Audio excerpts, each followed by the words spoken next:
بات کرنا چاہیں گے تھیلیسیمیا کے حوالے سے جو انفارچونیٹلی بہت پریولنٹ ہے and it becomes a major financial constraint for any family. اگر خدا نخواستہ آپ کے فیملی میں کوئی بچہ تھیلیسیمیا کے ساتھ ڈائگنوز ہوتا ہے تو نہ صرف یہ کہ ایک بڑا تکلیف دہ عمل ہے چھوٹے سے بچے کو دیکھنا اور اس کے لیے بلڈ ٹرانسفیوژنس کی ارینجمنٹس کرنا، لیکن ساتھ ساتھ یہ آپ کی فائنانسز کے اوپر بھی بہت بڑا اسٹرین ڈالتی ہے.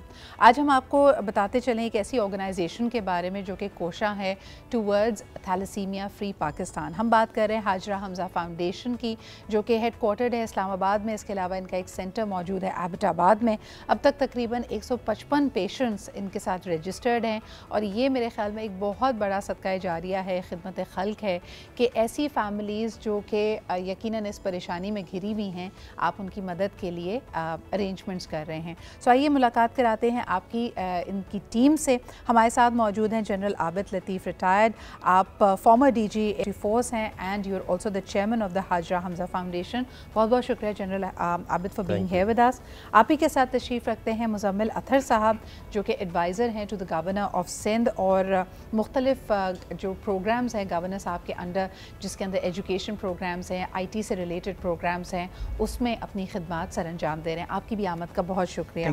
عابد صاحب اگر میں شروعات کروں، وائی تھیلیسیمیا؟ آئی مین ہر شخص جب اپنے لیے ایک پرپس تلاش کرتا ہے یا کوئی ایک مشن اس کے لیے امپورٹنٹ ہو جاتا ہے، ہم جاننا چاہیں گے کہ why was thalassemia so important and when you call your foundation Hajra Hamza, تو is this a family member, is this named after somebody important to you؟ Absolutely جی، thank you very much. First of all آپ نے time دیا اور اتنے important topic کے لیے آپ نے ہمیں دعوت دی. تھیلیسیمیا کی وجہ یہ ہے جی کہ ہماری فیملی میں یہ ڈیزیز موجود تھی اور اس پہ ہماری کافی ریسرچ تھی، اور جب میں لاسٹ ایئر ریٹائر ہوا تو اس کے بعد ہم نے یہ فاؤنڈیشن بنائی اور انہی بچوں کے نام پہ بنائی جو کہ افیکٹڈ ہیں اس ڈیزیز سے. تو ہماری ریسرچ نے یہ ہمیں بتایا کہ یہ پاکستان کے اندر overall health care sector میں this is the most neglected جی، اور اسپیشلی اس کی جو پریونشن ہے اس حوالے سے تو ٹوٹلی نیگلیکٹڈ. گورنمنٹ سیکٹر میں یا نیشنل لیول کے اوپر کوئی بھی اس کا ہمارے ہاں پریونشن کے لیے پروگرام ہی موجود نہیں ہے، جبکہ یہ اس کا میگنیچیوڈ پاکستان میں اٹس کوائٹ سیریس. اس وقت بھی جو ہمارے پاس، ایک تو پہلی بات یہ ہے کہ کوئی ایکوریٹ ہمارے پاس ڈیٹا ہی اس پہ موجود نہیں ہے، لیکن جو بھی اسٹڈیز ہوئی تھیں 2017 میں اور 2018 میں، اس کے مطابق ہمارے ہاں اس کا ریشو 5 to 8% کیریئر کا. آپ کو پتہ ہے کہ تھیلیسیمیا ایک جینیٹک ڈیزیز ہے تو جو کہ پیرنٹس سے منتقل ہوتی ہے بچوں میں. عابد صاحب if you would let my viewers know, کیونکہ آپ اس سبجیکٹ پہ کام کر رہے ہیں، آپ کی ریسرچ بھی ہے، 5 to 8% کیریئر ریشو، یہ اگر ہم گلوبل سٹینڈرڈز اور نمبرز سے کمپیئر کرتے ہیں یہ کتنا ہائی ہے؟ پاکستان میں جی یہ ورلڈ اوور میں تقریباً یہ 5ویں 6ٹھے نمبر پہ ہمارا کوائٹ سیریس. ابھی آپ دیکھیں نا کہ لاسٹ ایئر جو سینسس کی ہماری رپورٹ ہے اس کے مطابق ہماری پاپولیشن از 242 ملین. تو اگر 5 to 8% مینز اگر ہم 7% بھی کہیں تو it comes to around 16-17 million لوگ ہیں ہمارے ملک میں جو کہ تھیلیسیمیا کے کیریئرز ہیں اپروکسیمیٹلی. اور جو آگے پھر ان سے جو تھیلیسیمیا میجر کے پیشنٹس ہیں، بچے جو کہ بلڈ ٹرانسفیوژن ڈیپینڈنٹ ہیں، ان کا ریشو بھی تقریباً اس سے تو کم ہی ہے، لیکن اس وقت اوور آل اپروکسیمیٹلی 130,000 کے قریب وہ بچے ہیں.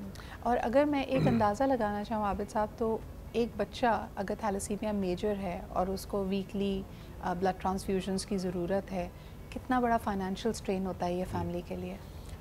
دیکھیں ان کی مینجمنٹ کے لیے، ان کی پراپر ٹریٹمنٹ اور کیئر کے لیے تو ان کو کم از کم once in a month blood transfusion ہونی چاہیے جی.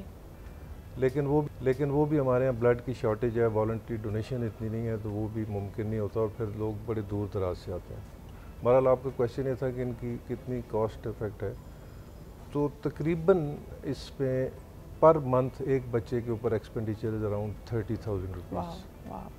اور آپ اندازہ لگائیں کہ اگر 1,30,000 تھیلیسیمیا میجر کے پیشنٹس ہیں تو 30,000 ملٹیپلائی کریں تو تقریباً 4-4.5 بلین روپیز پر اینم ان کے اوپر کاسٹ ہے. اور یہ سارے کے سارے جتنے بھی تھیلیسیمیا سینٹرز ہیں پاکستان میں وہ N G Os charitable N G Os جو ہیں وہ رن کر رہے ہیں. اچھا اٹس اے ویری انٹرسٹنگ ہمارے لیے ایک پرابلم کہہ لیں چیلنج کہہ لیں. عطا صاحب یہ میں آپ سے بات کرنا چاہوں گی اس والے سے. اس کا ایک سماجی پہلو یہ ہے جیسے انہوں نے کہا کہ 5 سے 8% اگر لوگ کیریئرز ہیں 2 کیریئرز اگر آپس میں ان کی شادی ہو جاتی ہے تو بچے کا جینیٹکلی اس ڈیزیز کو کیری کرنے کے چانسز کئی گنا بڑھ جاتے ہیں. لیکن ہمارے معاشرے میں نمبر 1 کزن میرجز پریولنٹ ہیں تو جینیٹک پول آپ کا اسمال ہے. اس کے علاوہ بھی اگر آپ دیکھیں ٹیسٹنگ اسکریننگ ہم لوگ کرواتے ہی نہیں ہیں, اس کو ہمارے یہاں سپورٹ نہیں ہے, لوگ اس کو برا مانتے ہیں, ممنوع قرار دیتے ہیں. اور پھر تیسرے لیول پہ میں کہتی ہوں اگر کسی کو پتہ چل بھی جائے تو ہمارے ہاں جتنا پریشر ہم ڈیولپ کرتے ہیں شادی کے اوپر, اف یو نو دیٹ ایک بڑا موضوع رشتہ کسی کے لیے آیا ہے اور وہ شخص تھیلیسیمیا کیریئر ہے, آپ کے خیال میں کیا تناسب ہوگا ہمارے معاشرے میں لوگوں کا صرف اس بنیاد کے اوپر اس رشتے کو ریجیکٹ کرنے کا؟ دیکھیں اس سے پہلے میں تھوڑا سا بیک گراؤنڈ کے اندر جاتا ہوں کہ ابھی میں جنرل صاحب سے بات کر رہا تھا, بہت ساری جگہوں پہ جہاں سے یہ شروع ہوئی ڈیزیز سائپرس وغیرہ کے اندر جو ہے جہاں سے اس کو ڈیٹیکٹ کیا گیا, اب وہاں پہ ریشو جو ہے تھیلیسیمیا کا 0 ہو گیا ہے. اور اس کی وجہ کیا ہے؟ اس کی وجہ یہ ہے کہ ڈیٹا کے اوپر کام کیا گیا ہے. پاکستان کے اندر جو سب سے بڑی پرابلم آپ کو نظر آتی ہے, ابھی جنرل صاحب بتا رہے تھے کہ سینسس کے اندر ابھی جو کرنٹلی ہوا ہے جس کے اندر 242 ملین کی ہماری آبادی دکھائی گئی ہے, اس کے اندر تھیلیسیمیا کے بارے میں کوئی بھی معلومات یا جو فیملی بیک گراؤنڈ ہے اس کے بارے میں بات نہیں کی گئی, آلدو کہ وہ ڈیجیٹلی ایکوائر کیا گیا ہے ڈیٹا ٹیب کے اوپر اور لیپ ٹاپ کے اوپر اس ڈیٹا کو کمپائل کیا گیا ہے, سارا کچھ کیا گیا. لیکن وہ جو ڈیٹا ہے جس کی بنیاد کے اوپر آپ نے فیصلے کرنے ہیں, خاص طور پہ کسی بھی قوم کے میڈیکلی فٹ اور انفٹ ہونے کا بارے میں آپ کو پراپر انفارمیشن آپ نے اس کے اندر نہیں ڈالی. تھیلیسیمیا ایک ایسی چیز ہے جو نہ صرف یہ کہ پھیلتی ہے اور بلکہ یہ کہ جو جس فیملی کے اندر یہ ہوتی ہے تو اس کے بعد جس طرح بھی جنرل صاحب نے بتایا کہ 30,000 روپیز پر ہیڈ جو ہے وہ اس کے اوپر ایکسپینس آتا ہے. تو آپ سوچئے کہ ایک اگر فیملی ہے اس کے اندر 3 یا 4 بچے ہیں تو 1,20,000 is an expense over the family. Expenses کے بیونڈ اگر جا کر ہم بات کریں عابد صاحب, what is the quality of life for a child? یعنی اگر ہر مہینے وہ بلڈ ٹرانسفیوژن کے لیے جا رہا ہے, لائف ایکسپیکٹنسی زندگی کے اور شعبے, اس کی کیا کوالٹی آف لائف ہوگی ونس ہی اور شی از تھیلیسیمیا میجر؟ دیکھیں نا, یہی اس کے ساتھ ریلیٹڈ ایشو یہ ہے کہ اگر تو ان کی پراپر مینجمنٹ ہو, پراپر ان کی ٹریٹمنٹ ہو, تو اس میں 2 چیزیں, ایک تو ریگولرلی ان کو بلڈ ٹرانسفیوژن ہونا چاہیے, صحیح, جس 10 جو ہیموگلوبن لیول ہے اس تک مینٹین رکھیں یا اس سے زیادہ. اور دوسرا یہ ہے کہ اس کی وجہ سے ظاہر ہے فریکوینٹ بلڈ ٹرانسفیوژن کی وجہ سے ان میں آئرن اوور لوڈ ہو جاتا ہے, اس کی آئرن کلیشن کے لیے میڈیسن ریگولرلی یوز کرنی ہوتی ہے, وہ بھی کافی ایکسپینسو ہے. تو یہ 2 چیزیں ہیں. اگر تو یہ پراپر ہمارے ملک میں ظاہری بات ہے کہ فنڈز کی کمی ہے, یہ ساری اس طرح سے ہم آئرن کلیشن نہیں کر سکتے جو کہ آئیڈیلی کرنی چاہیے. صحیح. اور دوسری جس طرح سے بلڈ چاہیے, اب دیکھیں نا اس سے ریلیٹڈ ایشو بلڈ کا ہے. بلڈ ہمارے ہاں جتنا بھی بلڈ اویلیبل ہے یا ڈونیشن ہو رہی ہے اس میں سے اٹس اونلی 10% جو کہ والنٹری بلڈ ڈونیشن, ریسٹ 90% یا تو لوگ پیمنٹ پہ دے رہے ہیں بلڈ یا family based on somebody's request. یعنی آج بھی ہمارے یہاں جیسے ہم کہتے ہیں کہ خون کا عطیہ فروخت کیا جاتا ہے. جی بالکل کیا جاتا ہے, جبکہ WHO کو اسٹینڈرڈ یہ ہے کہ جتنی بھی ڈونیشن ہو 100% it should be voluntary. Voluntary means کہ فریکوینسی اس کی ہر 3 مہینے کے بعد ایوری ہیلدی انڈیویجول کو جا کے بلڈ ڈونیشن کرنا چاہیے. آپ کتنے مطمئن ہیں ہمارے بلڈ بینکس, کیونکہ یہ بھی ایک ریولوشن ہم نے دیکھا کہ لیٹ 80s ارلی 90s میں آئی, جس طرح آپ نے پہلے بھی اشارہ کیا کہ کئی دفعہ تو لوگ صرف خون اپنا فروخت کیا کرتے تھے, بیچا کرتے تھے. ایک پراپر بلڈ بینک کا ہونا جو پھر باقی چیزوں سے اس بلڈ کو جو بھی عطیہ دیا گیا اس کو اسکرین کرے, اس ایکو سسٹم کے بارے میں وہ جو انفراسٹرکچر ہے اس سے آپ کتنے مطمئن ہیں؟ جی اس میں کم از کم یہ ہے کہ اس میں تمام پروونشل گورنمنٹس نے ابھی بلڈ اتھارٹیز بنا لی ہیں جی, اور وہ they take care of this aspect کہ پراپر بلڈ کی جو بھی ڈونیشن ہونی ہے اس کی اسکریننگ ہو, وہ انشور کرتے ہیں. جتنے بھی ہمارے تھیلیسیمیا کے سینٹرز بھی ہیں وہ بھی سارے they are all duly registered with respective blood authorities of the provinces. تو اس معاملے میں تو ہمارا ٹھیک ہے ابھی وہ انشور ہو رہا ہے، بیکاز اس کی وجہ سے آپ کو پتہ ہے کہ اگر اس کی انشور نہ کریں تو جو ٹرانسفیوژن ٹرانسمیٹیبل انفیکشنز ہیں لائک ہیپاٹائٹس بی سی اور HIV وغیرہ وہ ہو سکتی ہیں، تو اس کے اوپر پراپر انشور کر رہے ہیں. لیکن اوور آل شارٹیج ہے بلڈ کی. تو جو کوالٹی آف لائف کی آپ نے بات کی تھی، اگر ہم ان کو بلڈ ریگولرلی نہیں دے پاتے یا آئرن کلیشن کی دوائی نہیں دے سکتے تو ہمارے ہاں پاکستان میں 14 to 15 ایئرز ان کی life expectancy, which is very very unfortunate. Very unfortunate کہ صرف 14-15 سال کی ٹوٹل زندگی ہو سکتی ہے ایک انسان کی اگر وہ تھیلیسیمیا میجر ہے، اور یہ صرف اور صرف آپ کے پاس پراپر ریسورسز اور انفراسٹرکچر نہ ہونا، یعنی یہ جو اس کی ضروریات ہیں اس کے فقدان کی وجہ سے. اچھا، دو چیزوں پہ پھر بڑا اہم ہے بات کرنا. ایک تو نمبر 1 جی، ہم بہت ہی جلد انشاءاللہ تعالی رمضان مبارک کو ویلکم کریں گے، جو کہ دینے کا مہینہ ہے. اللہ تعالیٰ آپ کا دیا ہوا کئی گنا بڑھاتا ہے، تو یقیناً I would like to appeal to you to look in at organisation such as the Hajra Hamza foundation. آپ کے عطیات، آپ کی زکوٰۃ آپ ان کو فارورڈ کر سکتے ہیں. دوسرا، خون کا عطیہ دینا is the least we can do. اور یقیناً کیونکہ رمضان مبارک میں ہم روزے کی حالت میں ہوتے ہیں، ہم سمجھتے ہیں نکاحت ہے یہ، تو یہ آپ کے پاس بہترین مہینہ ہے. شعبان المعظم بھی اللہ تعالیٰ کے پسندیدہ اور مبارک مہینوں میں سے ایک ہے، سو آپ کو آنا چاہیے آگے. آخر میں پھر وہی جو سماجی اس کا پہلو ہے وہ بڑا امپورٹنٹ ہے. کزن میرجز آگہی، اب آپ کے پاس ٹولز موجود ہیں کہ یہ اسکرین کر کے پتہ لگایا جا سکتے کہ خدا نخواستہ کوئی ایڈلٹ کیریئر تو نہیں ہے. آنے والی زندگی کے لیے بہت بہتر ہے. قدرت اللہ تعالیٰ کے ہاتھ میں ہے، آپ کو اولاد کی نعمت سے نوازے، اولاد کے سامنے کیا سچویشنز ہوں، لیکن حتی الامکان جو ہم کوششیں کر سکتے ہیں وہ ہمیں کرنی چاہیے. آپ جو بات کر رہے تھے ڈیٹا کلیکشن کی، دنیا کے بہت سارے اسلامی مباحثہ کی اسکریننگ ینگ ایڈلٹس کے لیے شادی سے پہلے کمپلسری ہیں، اور اس کی امپلیمنٹیشنز بھی یقینی بنائی جاتی ہیں. پاکستان میں آپ کو سب سے بڑا چیلنج اس میں کیا لگتا ہے؟ کیا وجہ ہے کہ نہ اس کو لوگ ایکسیپٹ کرتے ہیں، سماجی طور پہ بھی ریجیکٹ کرتے ہیں، پھر وسائل تو ہمارے پاس کم ہیں ہی.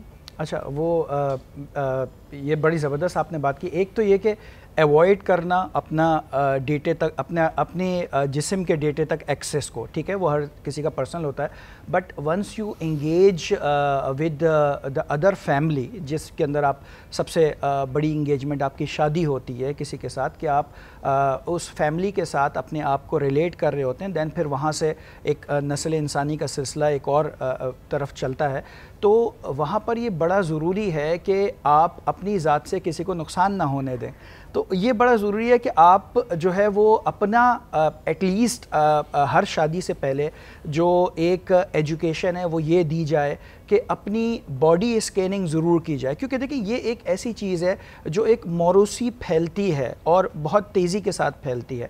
تو ڈیٹا تک ایکسیس ہونا یہ میں سمجھتا ہوں کہ ریاست کی ذمہ داری بنتی ہے کہ لوگوں کو اس چیز کے اوپر ترغیب دی جائے کہ میرج سے پہلے یا پھر کوئی سسٹم ایسا کوئی ڈرائیو کیا جائے جس کے تھرو شادی سے پہلے یا کسی بھی انگیجمنٹ سے پہلے ممالک میں وہ کر پائے ہیں. وہ آپ کو کہتے ہیں سمپلی اگر آپ نے شادی رجسٹر کرنی ہے، ڈاکیومنٹیشن کے لیے امپورٹنٹ ہے، اسی کے ساتھ ایک ضرورت انہوں نے لگا دی ہے کہ آپ کا جو ہیلتھ سرٹیفکیٹ ہے، جو آپ کی اسکیننگ رپورٹ ہے، وہ آپ نے دینی ہے.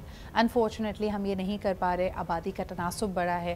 ہم یہ بھی شرط اس میں رکھتے ہیں کہ یقیناً یہ ٹیسٹ مہنگے ہو سکتے ہیں. تو یہ وہ رکاوٹیں ہیں جو بنتی ہیں، but that is where the government needs to step in. سب سے امپورٹنٹ بات کہ شادی کا جو رشتہ ہے، جو بندھن ہے، یہ بہت اللہ تعالیٰ کی طرف سے بھی ہے، سنت نبوی بھی ہے، اور اس کو سچ کی بنیاد پہ رکھنا چاہیے. تو آپ جب اپنی یہ فل ڈسکلوجر اور ٹرانسپیرنسی کے ساتھ ایک رشتے کو قائم کرتے ہیں تو اللہ تعالیٰ اس میں برکت بھی دیتے ہیں. عابد صاحب، اگر آخر میں ہمارے ویورز کو آپ کچھ کہنا چاہیں، بالخصوص رمضان مبارک آ رہا ہے، جیسے ہم نے کہا کہ عطیات، زکوٰۃ وہ ضرور آپ کو فارورڈ کریں. anything else that you would like to add؟ بس جس طرح وہ کہتے ہیں کہ کیور سے بہتر ہے پریونشن. تو ہمیں ہمارا فوکس جو یہ ہم نے بنائی ہے اپنی فاؤنڈیشن، اس کا فوکس بھی یہ ہے کہ پریونشن کی طرف جائیں، اور اس کے لیے اویئرنیس کمپین ہمیں لانچ کرنی ہے. اس میں تمام ملک کے جتنے بھی سٹیک ہولڈرز ہیں، سول سوسائٹی ہے، میڈیا ہے، گورنمنٹ ہے، ڈفرینٹ آرگنائزیشنز ہیں، ان سب کو آن بورڈ ہونا ہے، اور ان سب کو لے کے ہمیں چلنا ہے، اور ان سب کو سینسٹائز کرنا ہے کہ دس از اے سیریس ایشو. اور اس کو ہم نے دس از اکنامکلی بھی کافی سیریس ہے اور برڈن ہے، اور اس کا سائیکو سوشل جس طرح آپ بتا رہی ہیں فیملی کے اوپر اور اوور آل سوسائٹی کے اوپر اس کا ایک بڑا سیریس امپیکٹ ہے. تو اویئرنیس از دی کی. میسز کو ہم نے ایجوکیٹ کرنا ہے اور اسپیشلی یوتھ کو دونوں چیزوں کا کہ یہ ڈیزیز کیا ہے اور دوسرا اس سے بچنا کیسے ہے اور تیسرا یہ ہے کہ بلڈ آپ بالکل صحیح کہہ رہے ہیں کہ یوتھ ہی ان سماجی رویوں میں اگر کوئی فرسودہ سوچ ہے کوئی اگر آپ کو معاشرے کی طرف سے ایک طرح سے ممنوع جن چیزوں کو کہا جاتا ہے اس میں تبدیلی لانا چاہتی ہے جدت پسندی اور آگہی کی طرف جانا چاہتی ہے so young people are going to be the vehicle for that. بہت بہت شکریہ جنرل عابد ہمارے ساتھ موجود تھے اطہر صاحب موجود تھے. Hajra Hamza foundation doing some fantastic work having a centre in Abbottabad. ہمارے کئی علاقے انڈر سروڈ ہیں اور شاید بڑے شہروں میں رہتے ہوئے ہم اس بات میں احساس نہیں کر پاتے لیکن یہ بہت بڑی کاوش ہے ہمارے NPO NGO سیکٹرز کی for coming forward and putting in infrastructure where it is most needed.